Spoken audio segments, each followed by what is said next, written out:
जय हिंद फ्रेंड्स। दोस्तों SSC GD का जो क्वेश्चन सब पूछे जा रहे हैं ना, एकदम हूबहू जो प्रीवियस मतलब जो अभी पूछे जा रहे हैं, जो शिफ्ट में 4 शिफ्ट हो रहा है ना एक दिन में, जो पूछे जा रहे हैं, जो बच्चों से पूछा जा रहा है, जो बता रहे हैं एनालिसिस करके एकदम वैसे ही क्वेश्चन करा रहे हैं। क्योंकि अगर आप लोग क्वेश्चन वैसे क्वेश्चन रिवीजन कर लोगे, अभी 13 तारीख तक पेपर होगा ना कहीं फंस जाए तब। और क्वेश्चन का जो लेवल होता है बस नंबर चेंज हो जाता है, ज़्यादा कुछ। जैसे आप 2 साल का चक्रवृद्धि ब्याज साधारण ब्याज का अंतर पूछ लिया, तो उसमें इस सीट में कुछ और नंबर दिया रहेगा 10%, अगले में 15% दे देगा, लेकिन तरीका वही रहेगा ना। तो आप लोग क्या करना है दोस्तों, तरीका सीखना है। ठीक है दोस्तों। तो एक क्वेश्चन ऐसे पूछा था कि ये टॉम जेरी वाला जो क्वेश्चन होता है, कुत्ता बिल्ली वाला ना, कुत्ता बिल्ली इतना छलांग में इतना मतलब कूद रहा ना, ऐसे क्वेश्चन बच्चे से पूछे थे, बता रहे थे, तो उस तरह क्वेश्चन उठा लिए हैं दोस्तों। देखिए, टॉम जेरी का पीछा करता है, जितने समय में टॉम 8 बार कूदता है उतने समय में जेरी 6 बार कूदता है ना। 7 बार टॉम द्वारा कूदने में तय की गई दूरी जेरी के 5 बार कूदने में तय की गई दूरी के बराबर है। टॉम और जेरी की चालों में अनुपात बताइए। टॉम और जेरी के चालों में अनुपात बताइए। देखिए दोस्तों, टॉम और कौन है, जेरी। सही है, टॉम और जेरी। देखिए यही कहा गया है ना, टॉम और जेरी का पीछा करता है, जितने समय में टॉम 8 बार कूदता है उतने समय में जेरी जो है 6 बार कूदता है। जितने समय में टॉम 8 बार कूदता है उतने समय में जेरी दोस्तों कितना बार कूदता है, 6 बार कूदता है। सही है। अब आगे कहा गया है 7 बार टॉम द्वारा कूदने में तय की गई दूरी और 5 बार जेरी द्वारा कूदने में तय की गई दूरी आपस में कहा है दोस्तों बराबर है। क्लियर है दोस्तों। देखिए, टॉम द्वारा 7 बार तय की गई दूरी और जेरी द्वारा 5 बार में तय की गई दूरी आपस में बराबर है। इसका मतलब ये होगा, देखिए टॉम जो है, टॉम द्वारा 7 बार कूदने में तय की गई दूरी और जेरी द्वारा 5 बार कूदने में तय की गई दूरी, दोनों का है दोस्तों आपस में बराबर है। सही है। जितना दूरी तय करने में टॉम 7 बार कूदेगा उतना ही दूरी तय करने में जेरी कितना बार कूदेगा, 5 बार कूदेगा। सहमत हो? तो हम कह सकते हैं एक टॉम बराबर का हो जाएगा, एक टॉम मतलब कूदने में दूरी का हो जाएगा। देखिए 5 जेरी बटा कितना दोस्तों, 7 हो जाएगा। तो हम इसको बदल देंगे। देखिए एक टॉम बराबर कितना, 5 बटा 7 जेरी के, तो 8 टॉम बराबर कितने के, 8 गुणे कितना है, 5 बटा 7 और एक दोस्तों कितना हो जाएगा, 6 हो जाएगा। क्लियर है दोस्तों। ये तो 6 उतर जाएगा। सिर्फ एक ही बदलना, चाहे इसको बदल दीजिए, चाहे इसको बदल दीजिए, चाहे जिसको बदल दीजिए, एक उठा के। अब कटा दीजिए 2 से, 2 तिहाई 6 और 2 चौक 8। क्लियर है दोस्तों। देखिए इसका गुणा इधर हो जाएगा, 7 त्रिक 21, ये 5 चौक 20, 20 संबंध 21। एक का हो गया, इनके चालों में अनुपात हो गया। इसमें स्पीड में का हो गया दोस्तों, रेशियो हो गया। स्पीड में रेशियो कितना हो जाएगा, 20 संबंध 21। तो हम एक बच्चे से पूछे थे दोस्तों, ऐसे ही बताया था। हाँ हम मानते हैं 7 बजाय 9 होगा, 5 बजाय 6 होगा, लेकिन प्रोसेस सब यही रहेंगे। ठीक है दोस्तों, नोट करिए। और आप लोग ऐसे सब क्वेश्चन रिविजन कर जाइए, और नौकरी बहुत जरूरी है। हाँ, और आपके कंधों पर स्टार लगना जरूरी है, वर्दी लेके आना है आपको जरूर। ठीक है दोस्तों, नोट कर लीजिए। नेक्स्ट क्वेश्चन देखिए दोस्तों, चक्रवृद्धि ब्याज पर उधार दी गई कोई धनराशि 2 वर्ष में 1460 रुपए तथा 3 वर्ष में 1606 रुपए हो जाता है, तो ब्याज की वार्षिक दर बताइए। देखिए दोस्तों, कोई धनराशि है चक्रवृद्धि ब्याज की दर से 2 वर्ष में 1460 रुपए हो जा रहा है ना। देखिए 2 वर्ष में 1460 रुपए हो जा रहा है, लेकिन 3 वर्ष में 1606 रुपए हो जा रहा है। लेकिन 3 वर्ष में कितना दोस्तों, 1606 रुपए हो जा रहा है। क्लियर है दोस्तों। देखिए 2 वर्ष में 1460 रुपए और 3 वर्ष में कितना दोस्तों, 1606 रुपए हो जा रहा है। तो पूछा क्या है, पूछा आपसे रेट पूछा, दर पूछा गया है ना। तो देखिए थोड़ा समझने वाली बात है। अगर देखा जाए, देखिए कि जो 1460 है ये कितने वर्ष का है, 2 वर्ष का है। और ये देखिए 1606 है, ये कितने वर्ष का, 3 वर्ष का है। तो यहाँ 1460 से 1606 होने में कितना वर्ष है, 1 वर्ष है। इसका डिफरेंट कितना हो जाएगा दोस्तों, डिफरेंट कितना हो जाएगा, इसका डिफरेंट ले लोगे तो आ जाएगा कितना, 46 ना, 146 आ जाएगा। अब देखिए रेट परसेंट बराबर 146 यही ब्याज मिला है, लेकिन ये ब्याजवा किस पर मिला है, 1460 पर। अरे सही है ना। अरे आप किसी धनराशि ले लिए, गया भैया पूछा 2 वर्ष बाद भैया कितना ब्याज हुआ, तो कहा 1460 रुपए, तो रिटर्न चला आया। फिर 1 वर्ष बाद गया, फिर कहा था कितना ब्याज हुआ, कहा था 1606 रुपए, तो आप तब घटाया तो 146 रुपया आपके ज्यादा मिला। जो 146 रुपये बेजवा लगा हो, केपल लगा हो 1460 पर। क्यों 1460 पर? क्योंकि ये चक्रवृद्धि ब्याज है। चक्रवृद्धि ब्याज में ये होता है जो मूलधन रहता है, अब जो अगले वर्ष में ब्याज होगा दोनों का हो जब जुड़ जाएगा, वो का बन जाता है दोस्तों, मूलधन बन जाता है ना। तो रेट परसेंट बराबर 146 बटा कितना 1460 इंटू कितना दोस्तों 100। परसेंटेज में चेंज करने के लिए 100 का मल्टीप्लाई करेंगे और परसेंटेज हटाने के लिए 100 का डिवाइड करेंगे। सही दोस्तों, 0 0 कैंसिल हो गया। अब इसको कटा दोगे दोस्तों, रेट कितना आ गया 10%। 10%। सहमत हो दोस्तों? नोट कर लीजिए, ऐसे क्वेश्चन बनते हैं। और जिसको नहीं पता रहेगा 1 वर्ष का मूलधन निकालना, मतलब मूलधन निकालना शुरू कर देंगे, तब हो बेटा कहानी खत्म। इसीलिए कहते हैं ना, जानकारी बहुत जरूरी है। नोट करिए, फटाफट नोट करिए। नेक्स्ट क्वेश्चन लिखिए दोस्तों, कोई राशि एक निश्चित प्रतिशत ब्याज दर पर 3 वर्षों में 8028 रुपए और 6 वर्षों में 12042 रुपए हो जाता है, तब ब्याज की वार्षिक दर संयोजित होगी। देखिए दोस्तों, 3 वर्षों में 8028 और 6 वर्षों में 12042 रुपए हो जाता है, तो क्या बताना है? रेट बताना है। अगर इस तरह से क्वेश्चन पूछेगा तो कुछ नहीं करना है दोस्तों, रेट बताना है ना। क्या बता ना, ब्याज वार्षिक संयोजित राशि बताइए, राशि बताना है ना, राशि। तो इसका फार्मूला होता है P बराबर एक्स स्क्वायर बटा वाई। एक्स स्क्वायर बटा वाई, एक्स मतलब जो पहली वैल्यू रहेगा, वाई मतलब जो दूसरी वैल्यू रहेगा। क्लियर है दोस्तों? एक्स जो पहली वैल्यू रहेगा, वाई मतलब जो दूसरी वैल्यू रहेगा। जैसे कह सकते हो P बराबर 28 कितना है, P बराबर कितना है दोस्तों 8028। 8028 इंटू 8028 बटा कितना 12042 ना, 12042। सही दोस्तों, 12042। अब इसको कटा दोगे ना, आपका मूलधन आएगा। लेकिन देखिए, ये पहले 3 वर्ष था, 3 वर्ष के बाद कितना था 6 वर्ष का था। अगर इसका बेसिक मेथड आप लगाओगे तो 5 मिनट लगेगा। तो यहाँ अब हमें डायरेक्ट सवाल मतलब क्वेश्चन सॉल्व कराना है, तो आप जान लीजिए P बराबर होता है एक्स स्क्वायर बटा वाई। कह सकते हो जो पहला नंबर रहेगा उसका स्क्वायर कर देना रहेगा, और जो दूसरा नंबर रहेगा उसको कहा है डिनोमिनेटर मतलब बटे में रख देना होगा। अब कटा दोगे दोस्तों 5352 आ जाएगा, 5352 रुपये आ जाएगा। ये कहा है दोस्तों आपका मूलधन है, कहा है मूलधन है मतलब राशि है। सही दोस्तों। और जब 1 वर्ष 2 वर्ष का इसे कंटिन्यू अंतर दिया रहेगा तब तो आप रेट निकाल सकते हैं, और नहीं अगर इस तरह से दिया रहेगा 3 वर्ष है और उसके बाद कितना है 6 वर्ष है, तब गैप कितने का है 3 वर्ष का है, तब ये दोस्तों फार्मूला लगेगा, तब टाइम टेकन हो जाएगा, बेसिक्स लगाओगे। ठीक है, नोट कर लीजिए। नेक्स्ट क्वेश्चन लिखिए दोस्तों, किसी हीरे का मूल्य उसके भार के वर्ग के समानुपाती है। एक हीरा 3 टुकड़ों में इस प्रकार टूटा कि उसके भारों का अनुपात 1 संबंधित 2 संबंधित 3 है, तथा टूटे हुए हीरे का मूल्य 2800 रुपये हो, तो बिना टूटे हुए हीरे का मूल्य क्या था? टूटे हुए हीरे का मूल्य 2800 रुपये हो, तो बिना टूटे हुए हीरे का मूल्य क्या था ना। चलिए देखिए दोस्तों, देखिए भार के, देखिए यही का एक हीरे का मूल्य उसके भार के वर्ग के अनुक्रमानुपाती था। बेसिक मेथड तो हमें बताना नहीं है, डायरेक्ट सवाल आ जाइए दोस्तों। देखिए भार और ये हो गया दोस्तों मूल्य।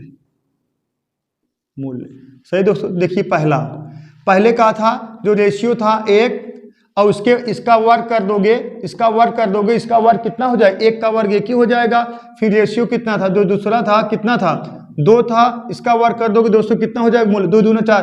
क्योंकि कहा गया है भार जो है भार मूल्य के का है समानुपाती है, मतलब प्रोपोर्शनल है ना। सही है, मतलब देखिए यही कहा गया ना, एक हीरे का मूल्य उसके भार के वर्ग अनुपाती। वर्ग मतलब भार अगर 1 है तो ये मूल्य कितना हो जाएगा 1 का स्क्वायर। अगर भार 2 है, 2 यूनिट है, तो ये कितना मूल्य हो जाएगा 2 दूना 4। और देखिए, और भार दोस्तों कितना है 3 है, ये कितना हो जाएगा 3 त्रिका 9। सही दोस्तों, 3 त्रिका 9। अब देखिए, अब इसका पूरा योग कितना हो गया 6। और देखिए हो गया बिना टूटे हुए, देखा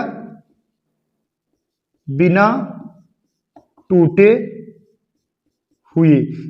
हुए 6 यूनिट है। इसका वर्ग कर दोगे कितना हो जाएगा 36 हो जाएगा, क्योंकि ये भार है बिना टूटा हुआ, अब इसका वर्ग कर दोगे 36 हो जाएगा।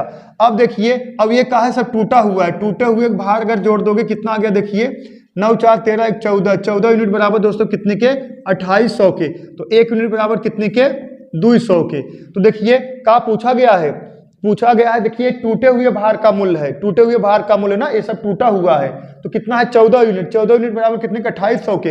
एक का है बिना टूटा हुआ है, देखिए टूटा हुआ एक का है दोस्तों बिना टूटा हुआ, तो इसका क्या हो जाएगा 36 इंटू कितना 200, कितना हो जाएगा 7200, 7200 रुपया हो जाएगा बिना टूटे हुए हीरे का मूल्य। इसका मतलब ये है, समझ रहे हो ना, एक हीरा है, एक संबंध है, 2 संबंध है, 3 के अनुपात में टूट गया है, सही है। लेकिन कौनो चीज है, एक हीरा एक संबंध है, 2 संबंध है, 3 के अनुपात में जो टूट गया है, जब इसको जोड़ोगे तो बिना टूटे हुए 6 यूनिट आ जाएगा, सही है ना, 6 यूनिट आ जाएगा। लेकिन एक का है मूल्य के का है ना, उसके भार के वर्ग के ना, यही कहा गया है किसी हीरे के मूल्य उसके भार के वर्ग के समानुपाती है, किसे हीरे का मूल्य उसके भार के वर्ग के समानुपाती है। तो ये भार हो गया, इसका वर्ग 1 हो गया, ये भार हो गया 2, इसका वर्ग 4 हो गया, ये भार हो गया कितना 3 यूनिट, इसका वर्ग हो गया 9। तो ये क्या हो गया, ये टूटा हुआ है, ये टूटा हुआ है ना। और देखिए 1 4 9 कितना हो गया 14 यूनिट, और देखिए इसका जोड़ दो कितना आ गया 6 यूनिट, एक का है बिना टूटे हुए, तो इसका वर्ग कर दो 36 हो गया। अब ये जोड़ दोगे बालक कितना हो जाएगा 14 यूनिट, तो 14 यूनिट बराबर कितने 2800 के, क्योंकि क्वेश्चन कहा गया है टूटे हुए भार का मूल्य कितना है 2800, नहीं ना, टूटे हुए का मूल्य कितना 2800, तो ये टूटा हुआ यूनिट है, तो 14 यूनिट बराबर 2800 के, 1 यूनिट बराबर 200 के, एक का है बिना टूटे हुए कितना 36 यूनिट, तो 36 यूनिट बराबर कितने 36 गुणे 200 कितना हो गया दोस्तों 7200। सहमत हो, नोट कर लीजिए। देखिए दोस्तों नेक्स्ट क्वेश्चन देखिए 0.47 को भिन्न में बदलें, लेकिन 7 पे कहा है दोस्तों बार है ना, बार है, बार मतलब क्या होता है रेकरिंग नंबर। और कहीं कहीं है देखिए जैसे कह दिया जाए, देखिए एक ऐसे विषय हो गया, ऐसे दिया जाता है, इसके कहा जाता है रेखा कोष्टक भी इसे कहा जाता है, सही है, और इसी को कहा जाता है रेकरिंग नंबर बार भी कहा जाता है। लेकिन आप कैसे पहचानोगे, सबसे बड़ी बात है ना। देखिए इसको हम डिफरेंट बता दे रहे हैं, जब भी रेखा कोष्टक आएगा हमेशा 2 अंक साथ आएगा, जैसे कह दिया जाए 5 - 3 ऐसे, ये क्या हो गया आपका रेखा कोष्टक हो गया। और जब भी रेकरिंग नंबर आएगा जैसे 0.7 पे बार, ये सिंगल आएगा, और डबल भी आएगा, ऐसी बात नहीं है। लेकिन जब जब रेखा कोष्टक आएगा वो सिंगल कभी आता ही नहीं, जब जब रेखा कोष्टक आएगा वो डबल आएगा, चाहे जब आएगा डबल ही आएगा। क्लियर है बालक, जिससे कह दीजिए 5 × 3, 3 × 3 ऐसे, सही है, यही डिफरेंट है। हाँ, नहीं तो कुछ पता ही नहीं चलता रेखा कोष्टक कौन है कौन कहाँ है, बस पढ़े जा रहे हो। वहाँ देखिए अब इसको लगाने का तरीका बेसिक मेथड नहीं बताएंगे ना, डायरेक्ट ट्रिक से। देखिए पहले कुछ नहीं करना, तो पहले 47 लिख लीजिए, 47 लिख लीजिए, और जिस पे बार नहीं है उसको माइनस कर दीजिए बटा, अब जितने बार है उतना 9 लिख दीजिए, जिसपे जितने बार नहीं है दशमलव किधर जितना अंक है, देखिए 4 सिर्फ बार नहीं उतना 0 बढ़ा दीजिए, सही दोस्तों। अब 47 में से 4 घटा दोगे 43/90 आ जाएगा, सही है, समझ में आया। फिर समझिए, देखिए फिर समझिए, 47 है, 47 पूरा लिख लीजिए, क्लियर है दोस्तों। देखिए अब जितने बार नहीं है उसको माइनस कर दीजिए बटा, अब जितने बार है उतना 9 लिख दीजिए, जितने बार नहीं है उतना 0 बढ़ा दीजिए, अब घटा दो कितना 43/90 आ जाएगा। सहमत हो दोस्तों, नोट करिए। नेक्स्ट क्वेश्चन लिखिए दोस्तों, एक शहर की जनसंख्या वर्ष के आरंभ की कुल संख्या से प्रति वर्ष 5% बढ़ती है। यदि 1 जनवरी 2001 का जनसंख्या 80,000 थी तो 1 जनवरी 2004 को जनसंख्या क्या होगी। सही दोस्तों, 1 जनवरी 2001 को जनसंख्या 80,000 थी उस गांव की या उस शहर की, तो 1 जनवरी 2004 को जनसंख्या कितनी होगी। तो ये बताइए कुल कितने वर्ष हो गए हैं, कुल कितने वर्ष हो गए हैं। अरे 1 जनवरी 2001 से देखा, थोड़ा हम दिखा दें, देखिए 1 जनवरी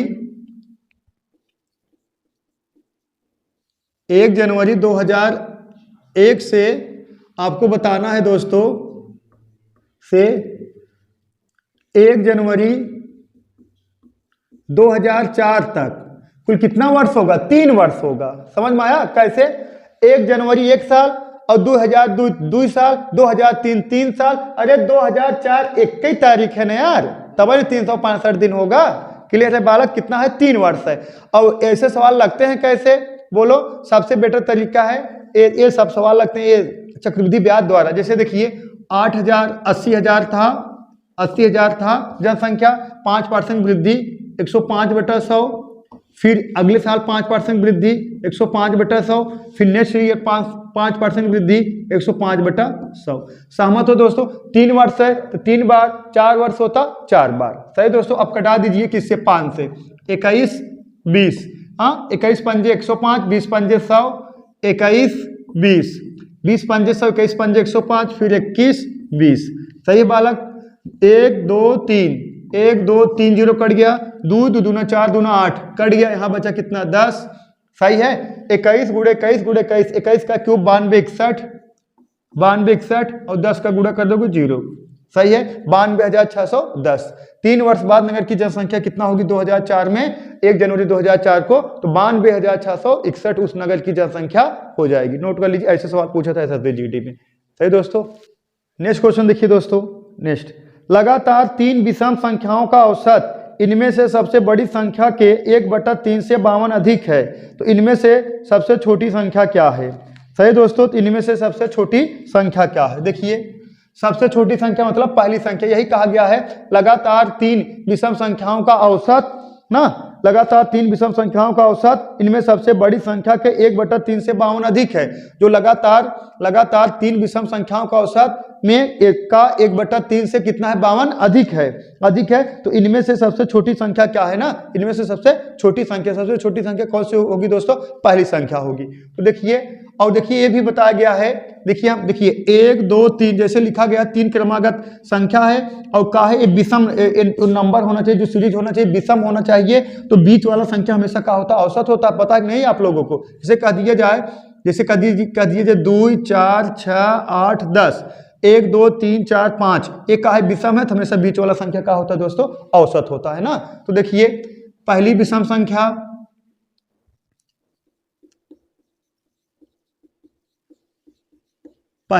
संख्या दोस्तों अगर हम मान लें कितना? x, तो दूसरी कितना हो जाएगा? x + 2। तीसरी विषम संख्या हो जाएगी दोस्तों कितना? x + 4। देखिए, अब देखिए आप विषम संख्या कहा गया है, लेकिन आपको जो है देखिए विषम संख्या कहा गया है, आपको ऐसा लग रहा होगा कि सम संख्या है ना, ये गलत। ये देखिए का समझने वाली बात है, क्योंकि देखिए जैसे हम कह दें 2 4 6 8, एक का है सब में 2 का डिफरेंट है। अगर हम विषम संख्या लिखेंगे 1 3 5, इसमें तो 2 का डिफरेंट होता है। अगर इसको x मानेंगे तो x + 2 होगा, ये x + कितना होगा? 4 होगा। बोलो सही है ना। तो सम विषम वैसे ही माना जाता है। क्यों ऐसे माना जाता है? क्योंकि सम विषम, हर दूसरी संख्या सम होता है, हर दूसरी संख्या क्या होता है दोस्तों? विषम होता है। क्लियर है दोस्तों? तो बीच वाली संख्या क्या है दोस्तों? औसत है ना। तो बीच वाली संख्या क्या है? औसत है। एक क्या हो जाएगा दोस्तों? औसत। अब देखिए नेक्स्ट स्टेप क्वेश्चन में कहा गया देखिए औसत है इनमें से सबसे बड़ी संख्या के 1/3 से 52 का है अधिक है। इनमें से सबसे बड़ी संख्या के 1/3 से 52 अधिक है। तो जो औसत है x + 2, जो x + 2 जो है दोस्तों, x + 2, इनमें से सबसे बड़ी संख्या की जो औसत है, इनमें से सबसे बड़ी संख्या के 1/3 से 52 अधिक है। तो जो बड़ी सबसे संख्या है x + 4, तो 1/3 कर लीजिए और कितना? 52 अधिक कर दीजिए। ये दोनों का हो जाएगा आपस में बराबर हो जाएगा। इस बात सहमत हो कि नहीं आप लोग? देखिए यही कहा गया है, जो औसत है, जो संख्या औसत है दोस्तों, जो औसत है बड़ी संख्या के 1/3 से 52 अधिक है। तो बड़ी संख्या का 1/3 कर देंगे, 52 जोड़ देंगे, दोनों का हो जाएगा दोस्तों आपस में बराबर हो जाएगा। अब तिक्का गुणा करा दीजिए, हो जाएगा। इधर करा दीजिए, देखिए 3x + कितना? 3 दूना 6 बराबर कितने के? x + 4, और इसका गुणा इसमें करा दोगे प्लस 3 दूना 6, और देखिए 5 3 15 156। क्लियर दोस्तों? 156 + 4 जोड़ दोगे 160। इसको इधर पक्षांतर कर दोगे कितना आ जाएगा? 154। अब देखिए x को इधर लेके चले जाओ कितना? 2x बराबर 154 के, तो x बराबर कितना? 7 दूना 14, 7 दूना 14 कितना दोस्तों? 77 के। तो देखिए सबसे छोटा वैल्यू क्या हो जाएगा? 77। क्लियर है? अगर इसको पूछ लिया जाए तो 77 + 2 कितना? 79। इसको पूछ लिया जाए 77 + 4 कितना? 81। क्लियर है दोस्तों? तो सबसे छोटी संख्या पूछा गया 77 हो जाएगा आपका आंसर। क्लियर दोस्तों? आज के लिए बस इतना है दोस्तों। That's all. Thank you.